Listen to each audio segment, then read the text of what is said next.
Good evening students. आज हम नया चैप्टर स्टार्ट कर रहे हैं, परमाणु संरचना। ठीक है, इसका जो क्वेश्चन आंसर था थोड़ा सा वो मैं आपको सेंड करी थी ना, लेकिन वो बहुत बड़ा चैप्टर है और बहुत तरीके से और बहुत ध्यान से समझना ज़रूरी है। छोटी क्लास में हमने क्या पढ़ा था, तत्व क्या होता है और यौगिक क्या होता है, मिश्रण क्या होता है, पिछले पार्ट में भी हमने पढ़ा। ठीक है, लेकिन अब बात हो रही है परमाणु संरचना, मतलब जो एटॉमिक स्ट्रक्चर होता है वो क्या होता है करके। ठीक है, अब यहाँ पर जो एक्सपेरिमेंट है उसको आप लोग करना। ठीक है, क्योंकि ये बहुत इजी है। कि क्या कर रहे हैं कि जैसे मान के चलो आप ये पिंक कलर है तो इसको आप ना निरमा से कंबाइन करो। कि जैसे आपने 1 चम्मच निरमा लिया, उसको एक बीकर में खोला, फिर उसमें से 1 चम्मच निरमा मतलब कि 1 चम्मच जो पानी था उसको आपने क्या किया, दूसरे में घोला, फिर तीसरे में घोला, तो कब तक उस पदार्थ में निरमा की स्मेल बनी रहेगी, है ना। मतलब कि वॉशिंग सोडा की स्मेल बनी रहेगी, उसको क्या करना है, अब्जॉर्ब करना है। ठीक है, तो अब यहाँ से हम पढ़ते हैं ये वाला कि परमाणु की कहानी कितनी नई और कितनी पुरानी। परमाणु की कहानी कितनी नई कितनी पुरानी है, इसको आपको समझना है। तो परमाणु को जानने का प्रयास की कहानी बड़ी रोचक है, जो ईसा पूर्व 500 से शुरू होती है। भारतीय दार्शनिक महर्षि कणाद ने प्रतिपादित किया था। बस मैं ये इतना लाइन इसलिए पढ़ रही हूँ कि भारत में सबसे पहले परमाणु की कहानी कहाँ से शुरू होती है, तो महर्षि कणाद से शुरू होती है। ठीक है, जब उसने कहा कि जब हम किसी द्रव्य को विभाजित करते हैं तो हमें छोटे छोटे कण प्राप्त होते हैं। कण का मतलब समझते हो ना, जैसे धूल के कण, ये कण, वो कण। तो सबसे जो छोटा कण होता है ना, जिसके और ज़्यादा टुकड़े नहीं किए जा सकते, तो उसी को ही हम क्या कहते हैं, परमाणु कहते हैं। क्या कहते हैं, परमाणु कहते हैं। ठीक है, यहाँ पर देखो द्रव्य को विभाजित करते जाएं तो छोटे छोटे कण प्राप्त हो जाएंगे। अंत में एक सीमा आएगी जब कण को पुनः विभाजित नहीं किया जा सकेगा, अर्थात वह सूक्ष्मतम कण अविभाज्य रहेगा, मतलब कि उसको विभाजित नहीं कर सकते। एक ग्रीक दार्शनिक ल्यूसिपस और उसके विद्यार्थी डेमोक्रिटस ने भी इसके बारे में सोचना शुरू किया और अगर किसी पदार्थ के टुकड़े करते जाए तो एक स्थिति ऐसी आती होगी जब उसे और अधिक छोटे टुकड़ों में नहीं तोड़ा जा सकता। डेमोक्रेटिक ने उसे एटम्स कहा, एटोमोस कहा। क्या कहा, एटोमेट्स। कहाँ के थे इन लोग, ग्रीस के थे। ठीक है, जिसे नहीं तोड़ा जा सकता था। साथ ही यही भी कहा कि पूरी दुनिया इन्हीं से क्या हुई है, बनी हुई है। हम जानते हैं कि विज्ञान में चिंतन मनन का से काम नहीं चलता। उनको हम, जैसे कि मैं आपको बोल दूंगी कि 2 2 4 होता है, तो बोलने से काम नहीं चलता ना, कि आपको करके दिखाना पड़ता है। तो वही विज्ञान में आपको प्रमाण देना पड़ता है। ठीक है, कि क्या होता है क्या नहीं होता है। यहाँ देखो, चूँकि डेमोक्रेटिक्स के पास कोई आधार नहीं था, इसलिए उनके परमाणुवाद प्रचलित नहीं हो पाया। ईसा ने 306 वर्ष पूर्व एथेंस में इपिक्यूरस ने अपनी किताब में लिखा कि हमारे आसपास जो भी चीज़ें हैं वो परमाणुओं से बनी हैं।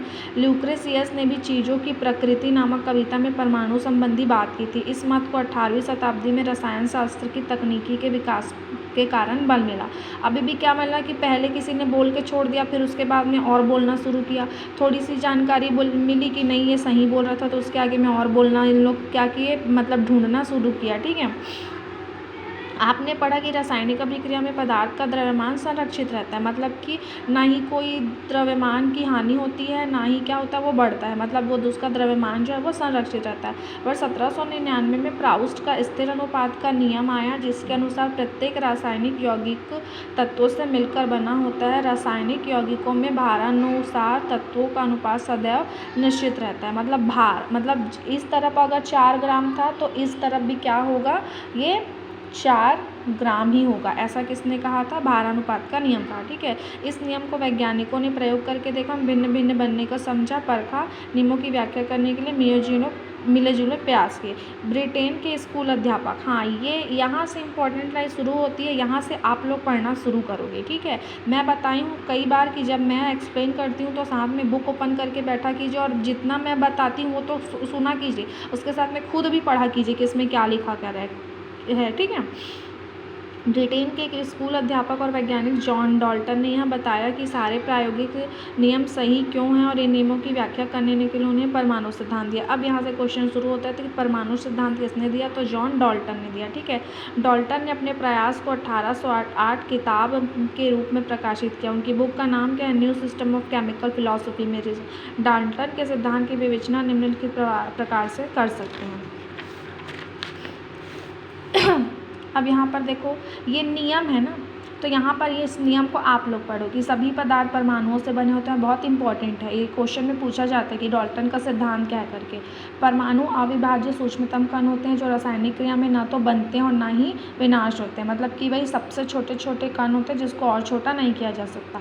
किसी एक तत्व के परमाणुओं का द्रव्यमान एक रासायनिक गुणधर्म समान होते हैं। मतलब सबके गुण, एक जो परमाणु है जैसे कि सोना को हिंदी में क्या बोलते हैं, ना सोना तो हिंदी में बोलते हैं, उसको गोल्ड बोलते हैं, लेकिन गोल्ड में भी क्या होता है, ऑरम। इसका रासायनिक नाम, सोना का रासायनिक नाम है ऑरम। तो ऑरम मतलब कि जितने भी सोने के परमाणु होंगे वो एक जैसे ही होंगे, दूसरे जैसे नहीं होंगे। अलग अलग तत्वों के परमाणु का द्रव्यमान, रासायनिक गुणधर्म क्या होते हैं, अलग अलग होते हैं। अब जैसे कि अलग अलग परमाणु, जैसे ये हीलियम का परमाणु हो गया, ये हाइड्रोजन का परमाणु हो गया, तो जितने भी परमाणु होंगे तो उनके गुणधर्म क्या होंगे, अलग अलग होंगे। ठीक है, अलग अलग तत्वों से परमाणु परस्पर छोटी संख्या पूर्ण संख्या के अनुपात में संयोग करके यौगिक बनाते हैं। यौगिक का मतलब मैं बताई थी कि जो दो तत्व आपस में मिलकर क्या बनाते हैं, नया पदार्थ बनाते हैं, उसको हम क्या कहते हैं, यौगिक कहते हैं। किसी भी यौगिक में परमाणुओं के सापेक्ष संख्या एवं प्रकार निश्चित होते हैं। ठीक है, अब यहाँ पर ना मैं बता रही हूँ ये क्या बनाया हुआ है। तो देखो 3 ग्राम कार्बन 4 ग्राम ऑक्सीजन के साथ करके क्या बनाता है, कार्बन मोनोऑक्साइड। तो कार्बन मोनोऑक्साइड का फॉर्मूला क्या होता है, ये होता है। उसके बाद बात होती है कि 8 ग्राम ऑक्सीजन के साथ संयोग करके कार्बन डाइऑक्साइड बनाता है। कार्बन डाइऑक्साइड का होता है फॉर्मूला। तो जैसे जैसे इसमें ऑक्सीजन का रेशियो बढ़ता है, नंबर बढ़ते हैं, तो उसका भार भी क्या होता जाता है, बढ़ते जाता है। ठीक है, तो इसको आप लोग क्या करोगे, पढ़ोगे। ठीक है, अब यहाँ पर देखो तो क्या है, क्या परमाणु अविभाज्य है। ठीक है, तो इसके बारे में बहुत सारे लोग क्या कर रहे थे, खोजबीन कर रहे थे। तो यहाँ पर देखो, यहाँ पर मैं एक ना यहाँ इतना नहीं बताऊँगी कि किसने किसने क्या क्या कहा था करके। मैं आपको ना डायरेक्ट परमाणु होता कैसा है उसके बारे में बताती हूँ। ठीक है, अब यहाँ पर देखो थॉमसन का परमाणु मॉडल। ठीक है, ये बहुत इंपॉर्टेंट है, थॉमसन का परमाणु मॉडल।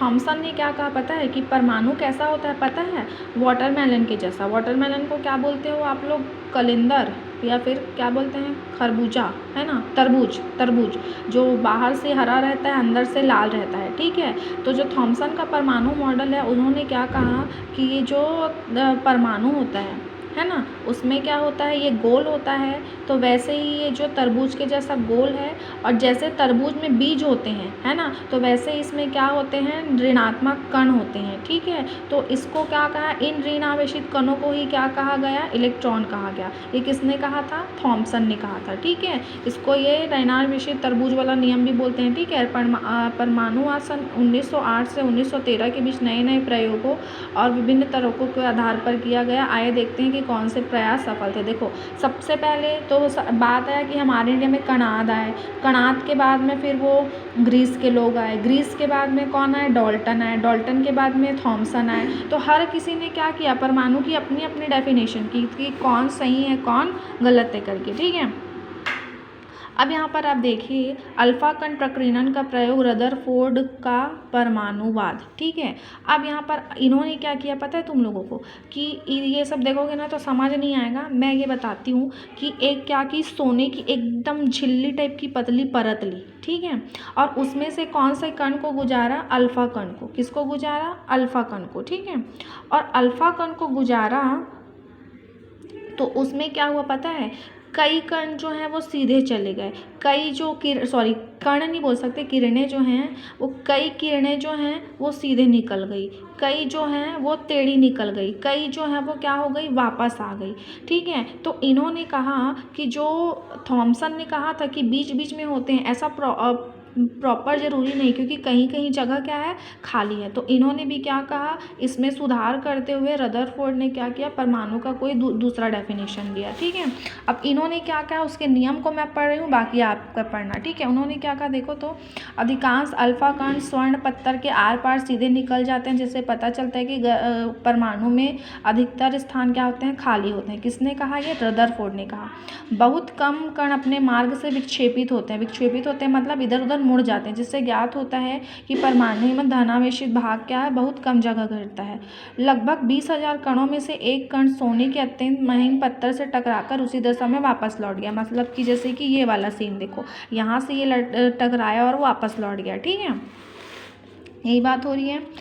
उसके बाद यदि अल्फा कण टकरा कर वापस आ रहा है तो इसका तात्पर्य है कि वहाँ पर द्रव्यमान वाला भाग काफ़ी संकुचित है, मतलब कि जो उसका द्रव्यमान है, मेन न्यूक्लियस पॉइंट है, वो क्या है, बहुत छोटा है, ना कि फैला हुआ है। अर्थात परमाणु का द्रव्यमान वाला भाग परमाणु के बहुत ही कम आयतन में क्या होता है, सीमित है। इस तरह रदरफोर्ड ने यह विचार के रखा कि परमाणु में धन आवेश तथा द्रव्यमान बहुत छोटे आयतन में होता है, जिसे उसका क्या कहते हैं, नाभिक कहते हैं। मतलब कि जो धन आवेशित भाग है वो क्या होता है, वो उसका नाभिक कहते हैं। और उसके चारों तरफ इलेक्ट्रॉन क्या करते हैं, परिक्रमा करते हैं। मतलब बीच में ये होता है धन आवेश और चारों तरफ ऋण आवेश क्या होता है, घूमते रहता है। नाभिकीय मॉडल दिया, लेकिन इलेक्ट्रॉन कैसे वितरित होते हैं, डेनमार्क के एक भौतिक शास्त्री नील्स बोर ने बताया। ठीक है, अब इन्होंने बताया कि धनावेश होता है, क्या होते हैं, ऋणावेश होते हैं, लेकिन जो इलेक्ट्रॉन का वितरण, मतलब कि इलेक्ट्रॉन कैसे घूम रहे हैं, कहाँ पर हैं, इसकी एक्यूरेट जगह क्या की, रदरफोर्ड ने भी नहीं बताई। ठीक है, तो अब अगली कक्षा में ना, मतलब कि अगले वाले वीडियो में मैं नील्स बोर का बताऊंगी। ठीक है, जिसने मतलब कि परमाणु की एकदम परफेक्ट डेफिनेशन दी थी। ठीक है, तो याद रखना, सबसे पहले डाल्टन ने बताया, फिर थॉमसन ने बताया, फिर अल्फा कण कैसा कण होता है पता है आपको, पॉजिटिव कण होता है, मतलब धनात्मक होता है। ठीक है, उसके बाद ये परमाणु संरचना के बारे में मैंने इसके बताई। अब उसके बाद आपको नेक्स्ट बताएंगे नेक्स्ट वीडियो में। ठीक है, चलो।